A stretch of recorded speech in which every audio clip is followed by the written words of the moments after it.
Did you get a chance to go outside and test the emergency satellite stuff like I did in the freezing cold? Is it cold where you're at right now? It is cold, but there Okay. is no emergency SOS via Oh, satellite that's just right. yet. Yet it's Oh, that's coming right. next month, which is a lot sooner than we were actually expecting it, because that's just a 1 month turnaround. Normally, a lot of other countries outside the US have a long wait for a lot of these um, Apple features that are dependent on existing services. So that was really surprising.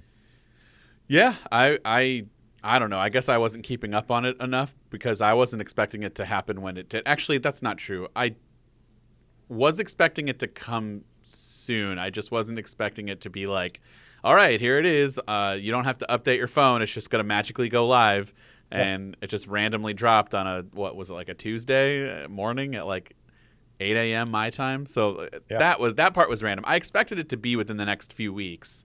I just didn't know that it was going to be like right then and yeah. there. It was very sudden. It Yeah. was kind of well coordinated, because I suppose a lot of everyday people are not that interested in this feature, in the sense that it's not going to convince the average buyer to upgrade their phone. No. So if Apple's got one swing at making people interested in this, it was kind of good to do it all in one day. Um, and people could get their videos out on it. There were loads of articles on it, some tutorials, I and of course, the feature actually rolling out on the same day. I do think a lot of people misconstrued, as myself included, what it originally was going to be like. The rumors leading up to the actual announcement. I think a lot of people thought that if you didn't have service, you could still send a text message to just like your friends or something, Yeah, and like still make a phone call if you needed to like your friends. Let's say you're out in the town and you've got no cell service, you connect to that satellite and you can send a text saying, "Hey, I'm on my way," or I'm still good, or whatever the case might be, which would actually be very helpful for everyday use. I think that would have gotten a lot of people to upgrade and would have been, kind of exciting, but that's not what this is. This is for dire emergencies. If you are stuck in the middle of nowhere and you absolutely have no surrounding Wi-Fi network, no cell service nearby, then and only then will it attempt to connect to a satellite. And I did do the demo. Um, I'm happy that Apple provided a demo because yes, I was sitting here thinking, how am I supposed? Should I call like my local 911, local emergency services, and tell them, hey, I have to test this for my job. Can I give you a heads up that this isn't actually real? How do I know where it goes to? I'm guessing it goes to the closest, facility nearby. But is that the people that I'm talking to and all that? I just didn't want to like, it's not a prank, but I didn't want to like disrupt them with non-emergency services. But I don't know. So I'm glad that they had a demo, and it does actually connect you to a satellite. And I got to do the whole, like if I was back in the day where you're trying to find cell service and you're doing that thing where even though they say you can hold it normally, that wasn't the case. I really did need to like bring it up and move myself around. Um, and then, I just kind of did like I wasn't expecting the conversation for me to like actually reply and say something. I thought it was just going to be a simulated conversation, but it did go yeah. through and do all of that. And that was really it. So it works well enough. Yeah, I mean, it's one of those features you kind of hope you're never going to need to use. Yeah. Like a lot of the health features on the Apple Watch, Or it's just crash something that detection. is nice to know is in the background. Yeah, but it's nice that there's that demo feature, because I think that just the curiosity of seeing how you go about that process is one thing, but it's also reassuring, especially for people that are perhaps less technically confident, to be able to go through that process, and make sure that they understand it before they actually need to use it. Let me tell you, I certainly could have used this feature back in high school. If we want to get into a personal story time, I was at a Okay. party, and not to implicate myself, but you know, we might have been drinking some things that I shouldn't have been drinking when you were 18 years old. And there's like a town here in the middle of where I live that's like, it's in the middle of nowhere. There's really not a whole lot. It's a very Amish populated community. And so there really isn't a lot of houses that have lights on because the Amish don't typically use electricity, although some here are a little bit more modern and they will if they need to. But where we were at was very traditional.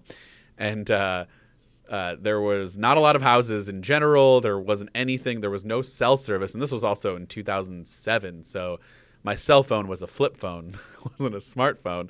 But it would have been really nice to be able to call someone, because I went off with a friend through the woods, and yeah, we didn't know where we were going, and we got lost, and we walked around for hours trying to figure out where we were at.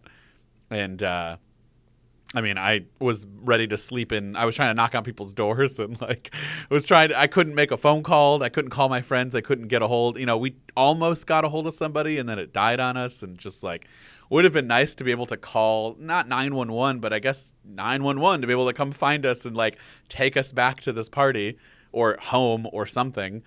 I found a boat in someone's yard, and I laid in there because it was 3 a.m.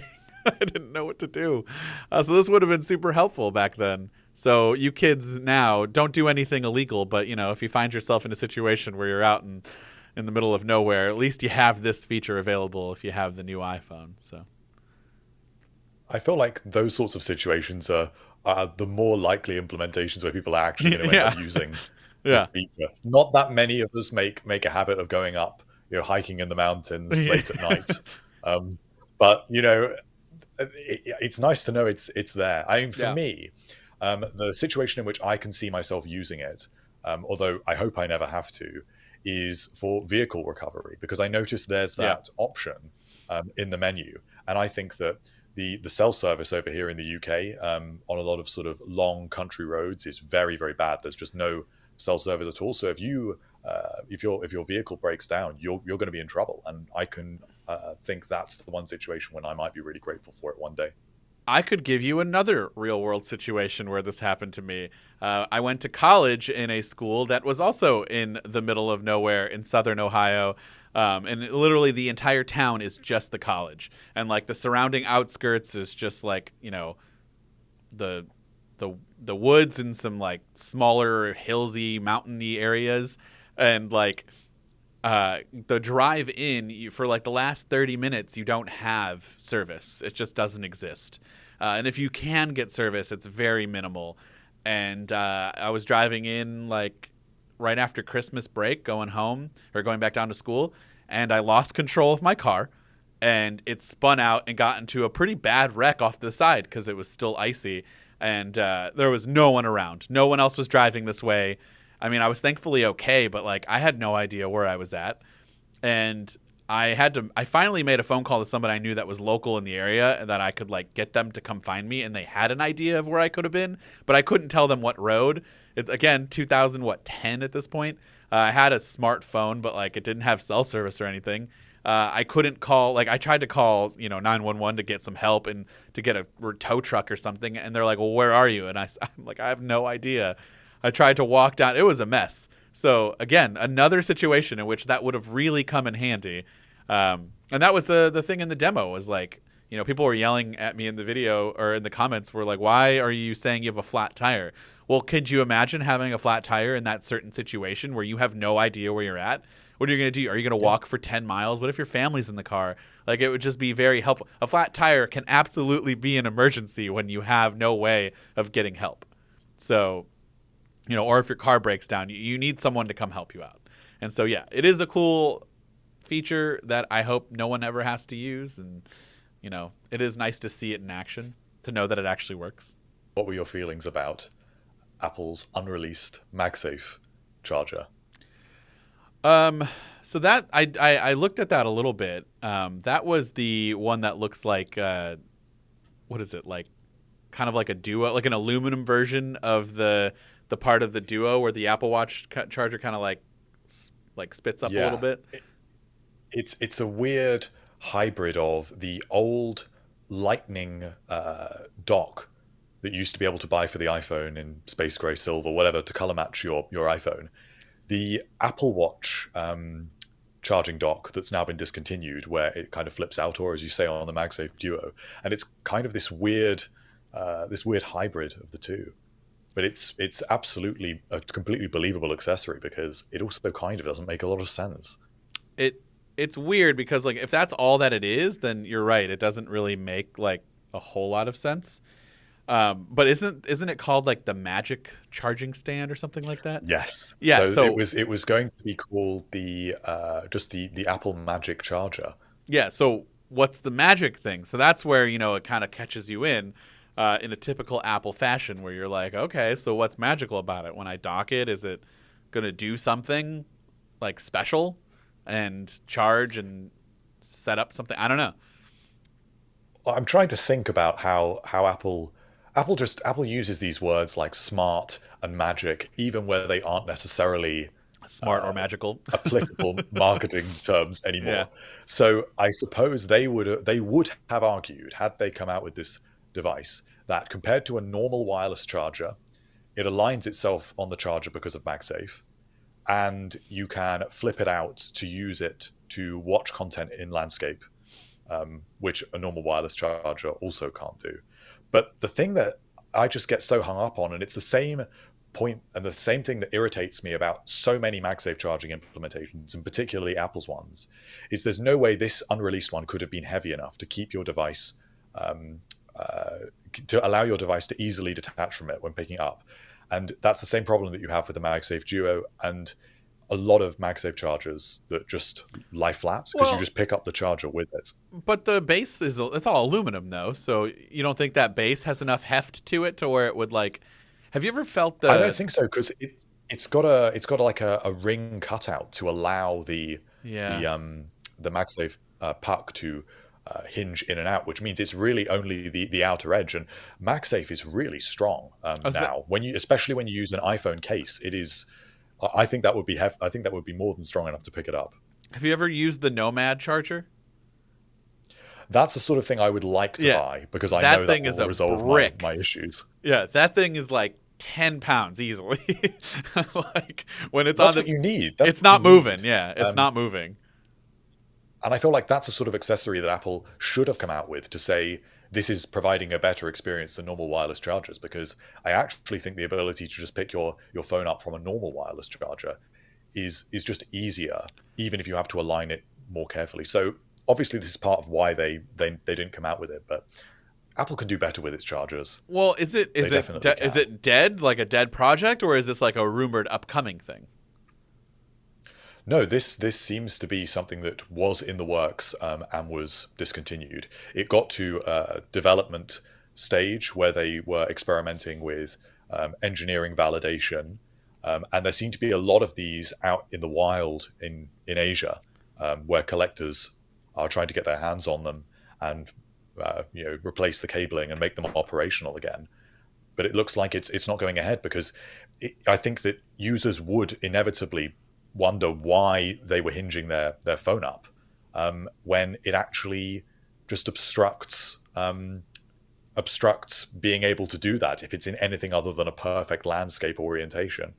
So it's a strange design, and I just sort of think it seems pretty lazy. It is a MagSafe charger, the design of the old Lightning dock. Was that showing my screen? Magic. Was that showing my screen yes, there? Yes, it was. Okay. I was trying to see if I could bring it up. Yeah, I mean, I like the look of it. I just, now that you brought up the weight concerns, and I mean, even if it moved a little bit, I would be okay with it if there was like an actual, magic to it. Like I'm thinking something along the lines of when it charges, it shows a nice animation, and then maybe it like kicks off a special new night side mode or something for your phone, or, it hits into some kind of mode that's specific for bedtime or something like that, or it can toggle focus modes or something. I don't know. Then that would be kind of cool. And, that's not obviously going to be I think that the would case. be that's where Apple needs to go with its chargers. I think that for a company that does experiment with these methods of charging, when you think of say MagSafe on the Mac, MagSafe on the iPhone, which is obviously completely different. And then the Apple Watch charger. Not only are these all kind of disconnected and you sort of wish they were all a single experience, and that's a different discussion, but they're not providing something that is a unique first-party charging experience. I struggle to tell people why they need a MagSafe charger compared to just buying a low-cost charger. It doesn't to me, offer something that is substantially better, at least in terms of what Apple is offering. Now, when you get into what the third parties are offering, like Nomad or Belkin, that's where these things can be great, when they combine multiple devices, and they look really good and they're weighted. And it just is strange that Apple has left so much of the MagSafe ecosystem to third parties and hasn't really delved into it very much itself. And where it has, they've been kind of strange products like the MagSafe battery pack, which struggles to make a lot of people very excited for obvious bad. reasons. It's so bad. Yeah, it's for a lot of reasons. And I then don't even know where mine MagSafe is wallet, at, if that helps you. I don't even know where it is. I have no idea, and I don't ever plan to really go looking for it.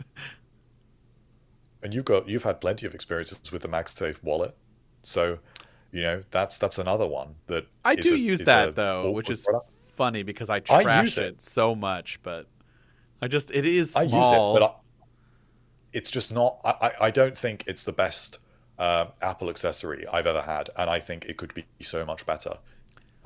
There's another wallet that I just want to bring up. It's from Peak Design, and I don't use it all the time, but I do like it when I travel and I need more than 3 cards, because it's MagSafe. It's very solid on there. It stays on very well, but it holds more than 3 cards. Maybe you can fit like 5 or 6 in there comfortably, and it has a kickstand. That's really cool. I like that. I don't know why.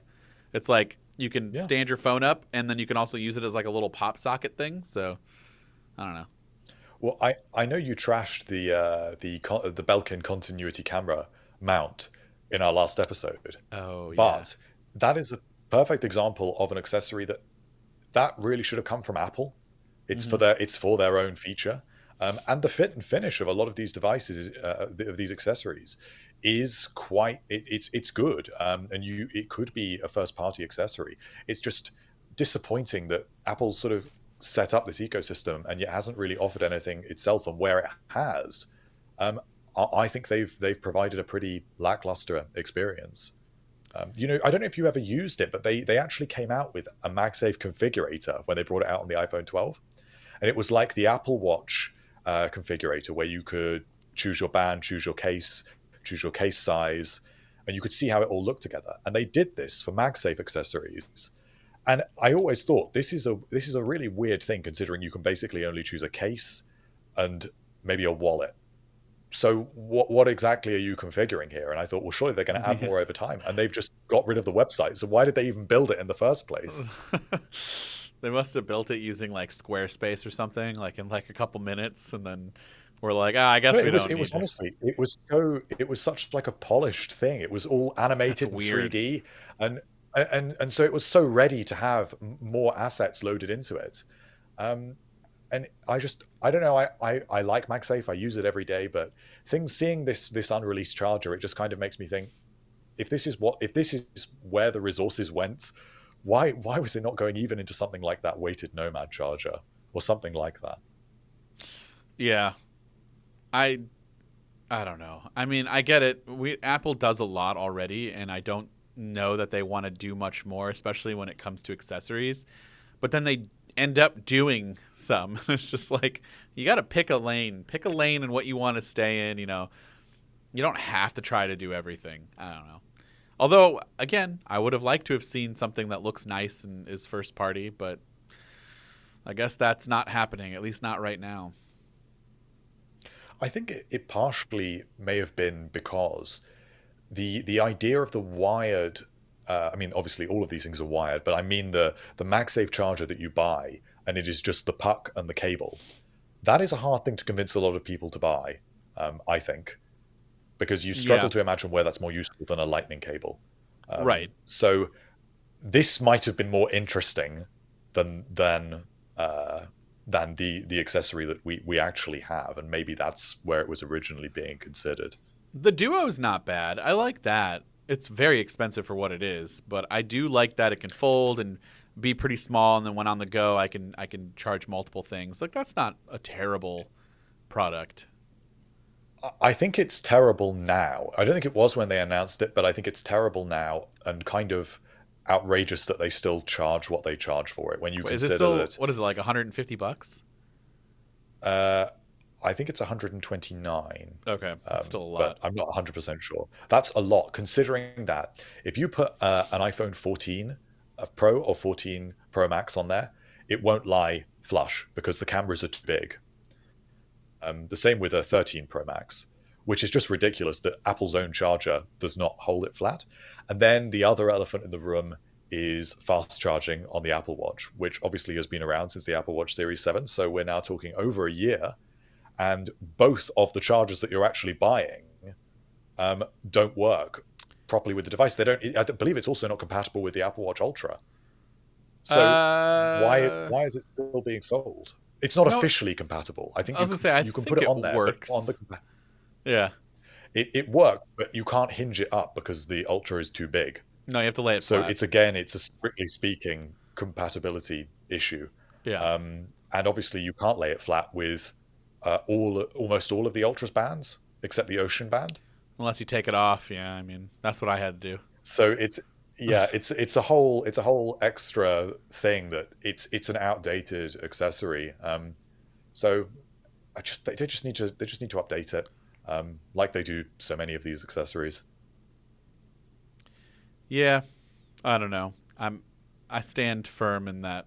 I think Apple should give up the accessories. I mean, if you want to make some cases, that's fine. But if you're gonna do it, don't like halfway do it like they're doing it right now, where they're like, "Oh, we got to offer them Yeah. something," but it's not very good. Especially that, Mofi's been doing it for years. Just let Mofi do the charging. But like, you don't need to do that. The battery And pack. they do work with Belkin, and they Yeah. provide some interesting things like the continuity camera mount. And so I suppose that does show where when they do work with third parties, they can provide some interesting accessories. But I would say, speaking of cases, I do think Apple's cases are generally in a good place. Yeah. Those Their are fine. cases used to be so bad, but now an Apple case is an essential for me when I buy a new iPhone. Yeah. I think they're some of the best cases out there. If you want something that still looks nice, feels nice, isn't too bulky, but still a little bit of extra protection around the camera, a little bit of extra protection around the screen, I think they've kind of got the perfect balance. Color options are another issue, but we won't go down that road. I'm a crazy person and I go naked, but like if I do want to put a case on it, I always put a case on for like the first week or two, of a new phone, and then I'm like, okay, I'm done with It this. just helps you get over Yeah, that first sort of hurdle of worrying yeah. about it. Once the first scratch happens on the front of my display, I'm like, all right, forget about it. It's over with. Oh, it's fine. Who cares? But yeah, if I do put a case on it, it is like 99% of the time an Apple case. Maybe a Nomad one here and there, but that's about it. What about things that we've been talking about for what seems like eternity? And hopefully, this is the time that it actually happens. Right. Are we actually getting this stupid headset now? It's making me angry at a product. It's not the product's fault, and I'm getting angry at it. So WWDC 2023. That's the rumor, right? Or have I heard that Well, before? it looks like it because now we're hearing multiple reports about when the headset is going into mass production.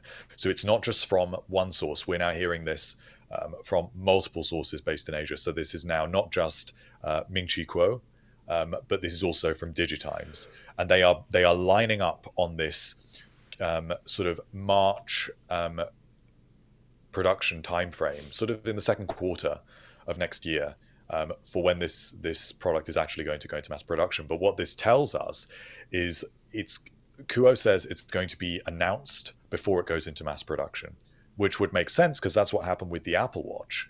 DigiTimes suggests, I think, that it would be the following month in April.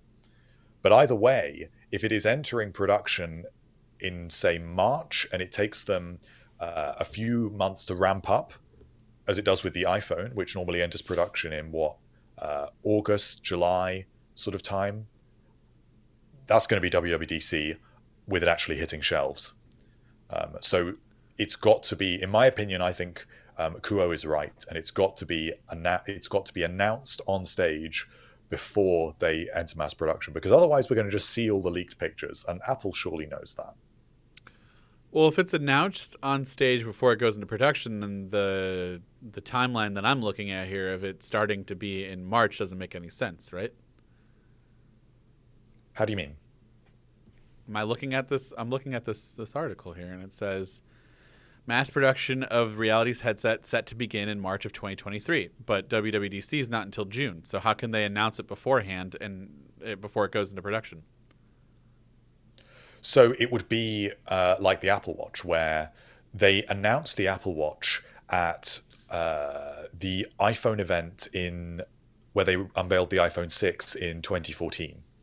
So they showed off that video. It was the one more thing at the end of the event. So you see, like you say like a quick one more thing, and then they talk about it on stage at WWDC. No, I think that they introduce it. So they don't tell you the pricing. They don't tell you a whole lot about the exact specs. They just provide you with like a 10-minute snapshot of here's what it looks like, here's what it will do. And then they will actually allow you to pre-order it sometime after it goes into mass production, so that they can manage expectations better. And then it actually hits shelves around WWDC. It would make sense for it to. Is the best example of this.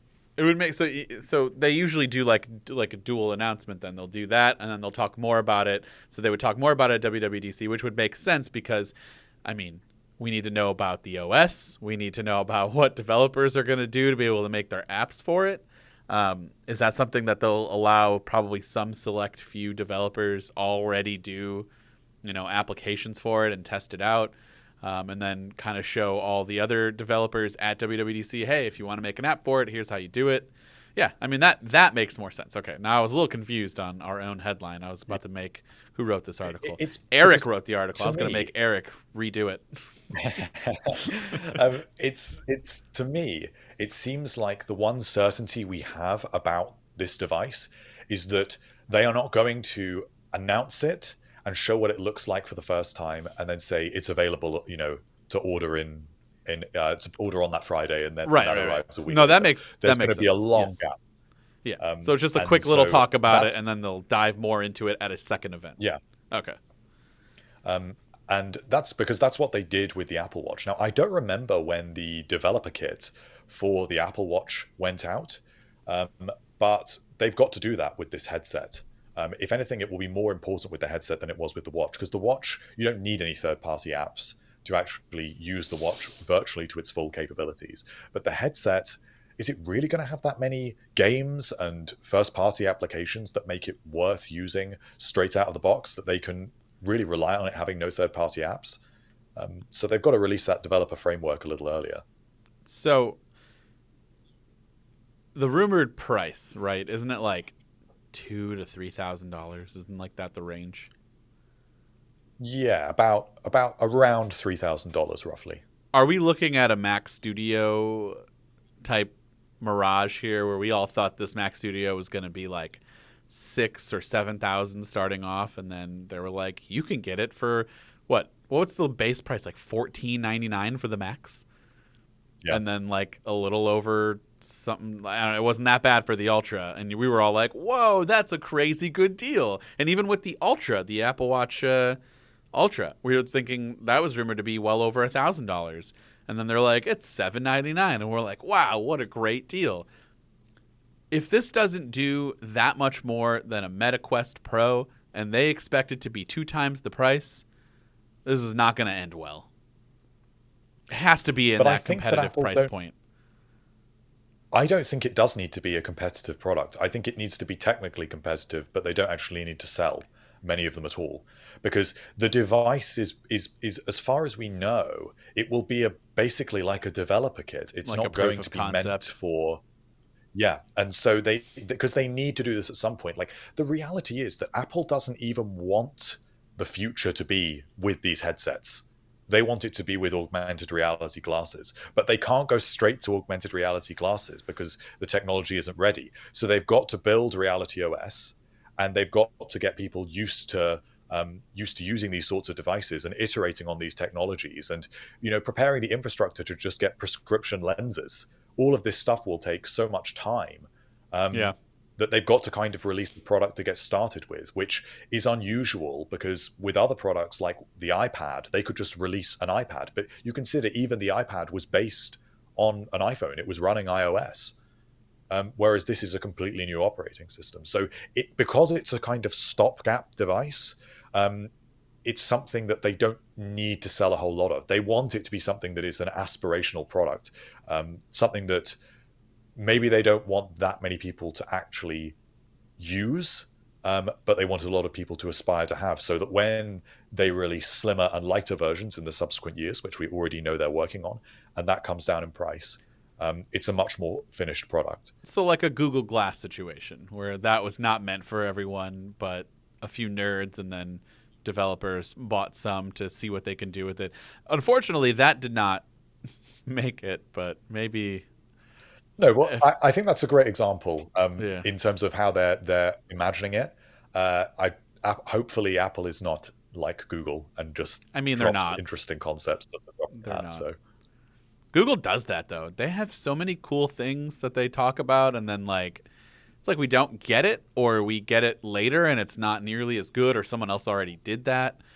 Like this new tablet that they got, the Pixel tablet kind of looked like whatever. Yep. It's not that big of a deal. And then they're like, oh, but here's this dock that you can drop it on, and now it becomes like a Nest Hub home or whatever, like a smart display that you can use around your house. And I'm like, see, now that becomes more useful, because not everyone uses a tablet 24/7, but we do use a tablet and, maybe a smart home display quite a bit around your house. And then it just becomes far more useful. So, yeah, hopefully they build upon that. I feel like Apple wouldn't just waste years of its life to do something like this and not plan to develop on it further. But you never know. It's very possible that could happen. Well, I think that what's more interesting about Apple's situation with this product is that every other platform has been, and every other product has been lining up in preparation for this device for years at this point, in a way that isn't completely obvious. So you think of things like the LiDAR scanner that came to the iPad Pro and then the iPhone.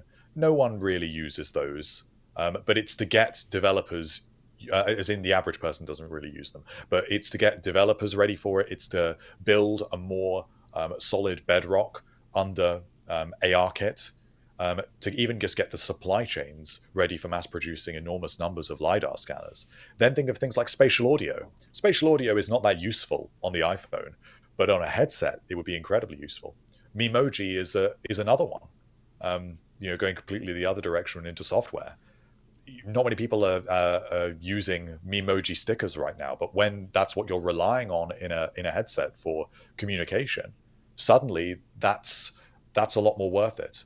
So there's a lot of these technologies that have been sort of simmering in the background across all platforms, and that's why this device should be, and we hope it will be, a much more complete experience. And also, it will be familiar. So when you see spatial audio, or when you see Memoji, or they tell you it's got 3 LiDAR scanners on it, or whatever it will actually have, you know what those things are because you've seen them before. You've got used to using them. So I think that all kind of plays into it. Okay, so I'm looking at this more information like about what kind of apps can we expect to see, and like what kind of features can we expect to see, and like you were saying that they were doing stuff in preparation for years. SharePlay, I'm looking at that. That comes to mind. That makes a lot of sense on a headset. That's going to be something I hope we can do, like if you are on your phone watching something and I was on my headset, or would it be 2 people have to have a headset? Because that's where I feel like you're going to start to limit yourself, because those people who do buy it, let's say 1,000 people buy it, and I hope it's more than that, but let's just say 1,000 people buy this headset. What are the odds you're going to have a friend within that 1,000 group, people that you can use some of these features with, that would make it more exciting? Because I think it would be kind of cool if like I can watch TV in my own house, watch a movie with a friend, and we can chat about it, and have a headset and a real like good experience. And also with that, I'm curious to see how, like, I don't know about you, but with me, VR headsets make me kind of ill after a while of using it, or just like not ill, but like my head starts to feel weird, and like you can't wear it for super long periods of time. I don't want to spend my entire night sitting there, and then I take it off and I've got a massive headache. So it would be cool if like they can figure out a way to make this not be like that, because I could see binging some Apple TV shows and watching it on your new glasses with an incredible display apparently that's going to be there, and then the spatial audio, which, by the way, what's happening with audio for that? Would that work with your AirPods then, or? We haven't actually heard anything about built-in audio on the device, so unlike Oculus, maybe it just won't have that. It possibly will just entirely rely on AirPods. But realistically, if you're buying this device, there's no way that you're buying a $3,000 Apple headset and you don't have some AirPods. And then you got to buy. Well, okay, well, sure, that is a good point. But counterpoint: imagine if you don't, and imagine if you're just really into VR and you're like, all right, I'm gonna do it. I want to buy this. This looks cool. I want to be on the cutting edge. You've just spent $3,000, and now you need to go out and spend another $250 at most for in-ear AirPods on top of that. Like, well, that would not surprise me. That's a real kick. But again, if you are spending $3,000 on a glorified proof of concept, then you deserve to have to spend an extra $250. I'll be one of those people. I think. But... Oh yeah, so would I, and it's going to be so interesting to see just how widespread they are, because I think people have got used to kind of being apathetic about AR and VR at this point. Nothing really excites people, even when there is new hardware like what is the most recent Meta headset? It's the Quest Pro. I've tried it, and it was an interesting step up from it. It was so much better balanced with the weight. I did definitely feel less sick using it as well. Oh, really? There was a lot that was a much better experience. The hand tracking was a good experience. That was a little strange to see your hands moving in the 3D space properly. There was a lot I liked about it. It didn't sell me on AR VR, and I will never use it again. But well, go ahead. I was just going to say, well, what about that? What sold me is I believe it was MKBHD Marquez. He had a video that he put out on social media that was like showing him use his MacBook. And then when he put the MetaQuest Pro on, he had 2 additional external monitors and like could use his Mac and like put Windows on like that. That is cool. And if we can do that with these glasses, which I'm guessing that's going to be something you'll be able to do, that's kind of a game changer, right? See, I tried that with the Quest Pro, and my takeaway from it was it was good, but because you're aware that you're in a virtual environment, it feels weirdly uncomfortable. And if I actually was trying to get any work done, I think I just prefer to be in the real world. Because you are aware that it's just pixels. It's not, and you feel weirdly claustrophobic. You're wearing this big like rubber thing. Like that's not a way that you actually think, I need to get some work done today. In your case, if you're going to be editing some videos and if that takes a couple of hours, are you really going to think what I really want is just to be enclosed in just like rubber and plastic for the next 3 hours? So where I'm thinking of a very specific use case for that would be like on a train or on a plane. If you really wanted, like, to maximize your real estate and not, you've seen people on planes bring like full on iMacs and then use the in-seat charging. Like, if you don't want to be that guy, but you want more screens, you could, in theory, put this headset on. And that's another good use case, by the way. Just watching movies and videos on a headset and not have to bring a tablet, because think about it, you can like relax and sit back and watch the movie, and you don't have to be like looking down the whole time for 4 hours at a time. So I don't know. I'm imagining ways that I would use this. I think that it's definitely useful, and it definitely actually proves a bit of a better use case for these sorts of devices. I just remain unconvinced about actually using it in your home for working for like an 8-hour day, or if you go to your office, can you seriously imagine putting on a headset for half the day, stopping for lunch, and then just continuing for another 4 hours? It's because it does still not look like the real world. You're still aware that you're looking at a screen, and that that feels uncomfortable anyway. I mean, it's not good for your eyes anyway. All of us already spend too long looking at screens. Before it starts damaging your eyes, I think it's about 20 minutes before it starts causing eye strain looking at a screen. So everyone that uses devices should take a break and look at something 20 feet away for 20 seconds every 20 minutes. Now, most of us don't do that. I know I don't.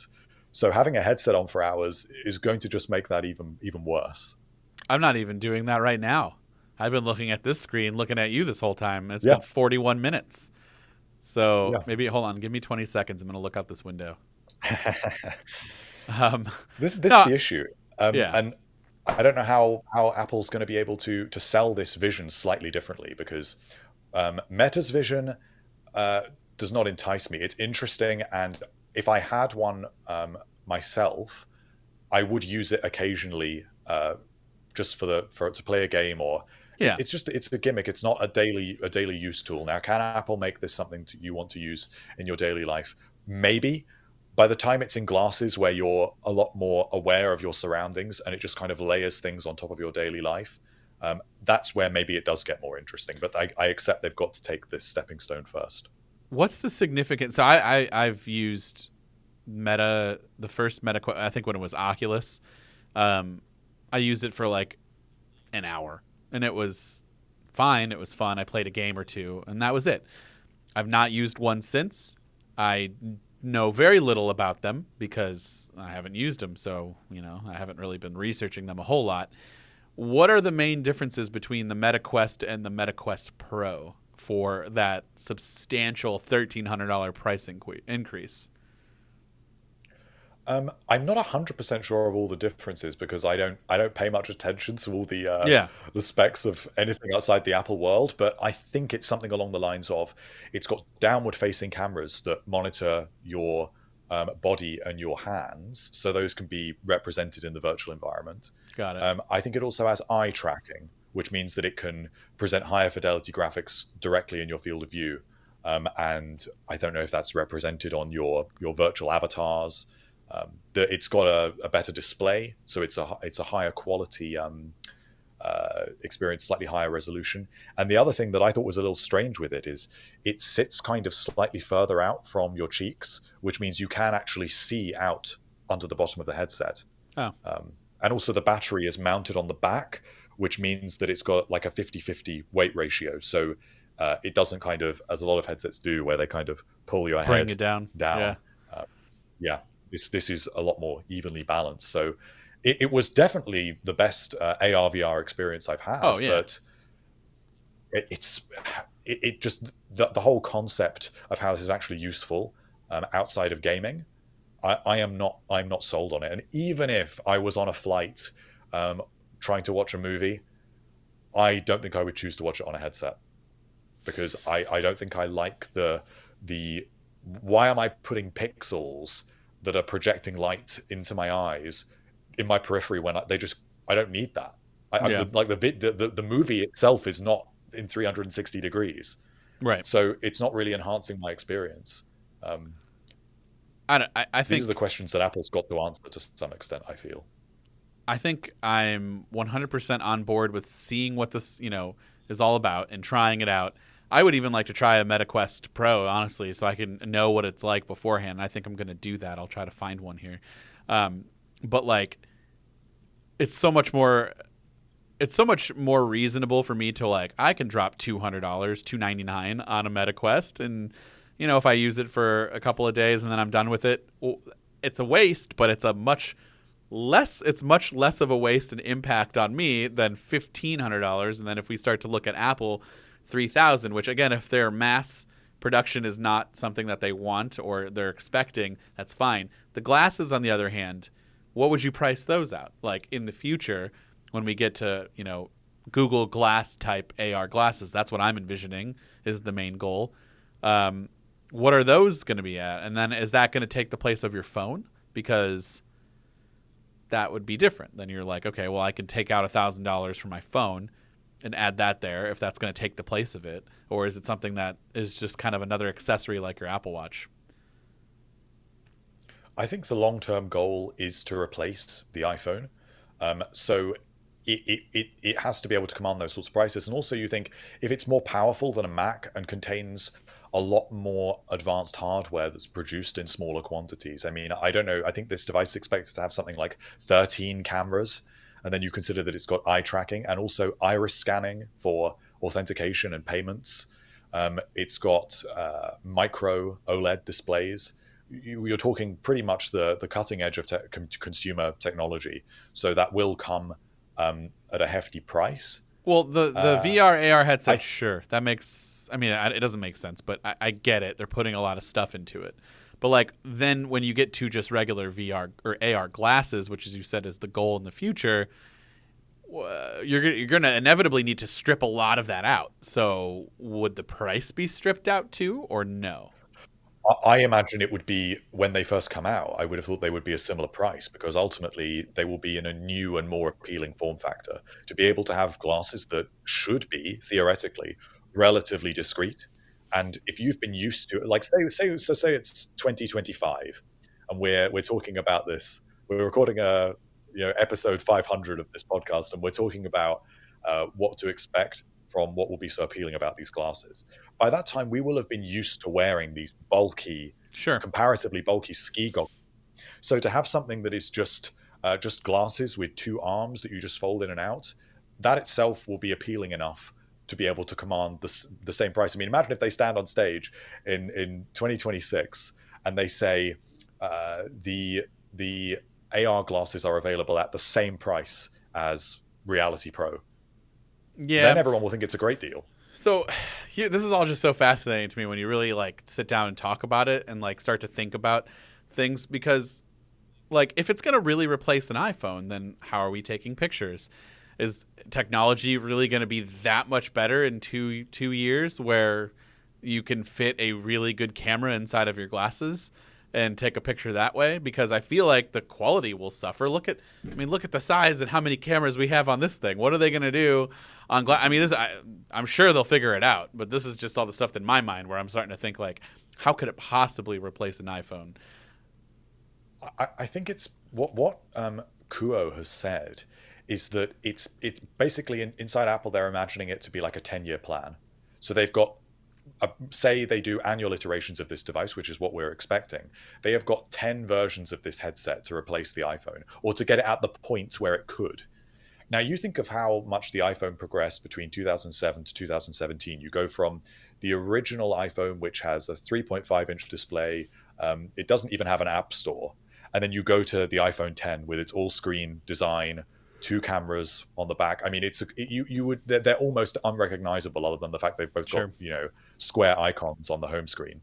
So in headset terms, it effectively can be the same journey.